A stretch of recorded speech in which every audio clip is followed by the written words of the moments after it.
Participants, justement, sont-ils alignés sur la stratégie américaine de contrecarrer l'expansionnisme chinois?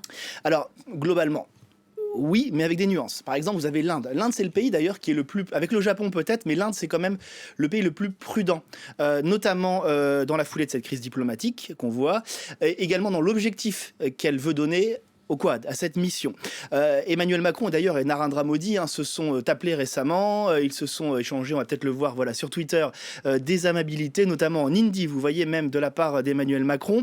L'Inde est prudente car elle ne veut pas multiplier les fronts face à la Chine, notamment en mer, parce qu'elle nourrit, comme la France aussi, une grande méfiance à l'égard des hégémonies, qu'elles soient américaines ou chinoises, mais aussi parce qu'elle a développé avec la France ces dernières années un partenariat stratégique solide. La France a vendu 36 Rafales à l'Inde, pour en vendre d'autres d'ailleurs. La France a fait des transferts de technologie pour des constructions de sous-marins conventionnels indiens. La France ouvre ses bases militaires, notamment dans l'océan Indien, aux troupes de New Delhi.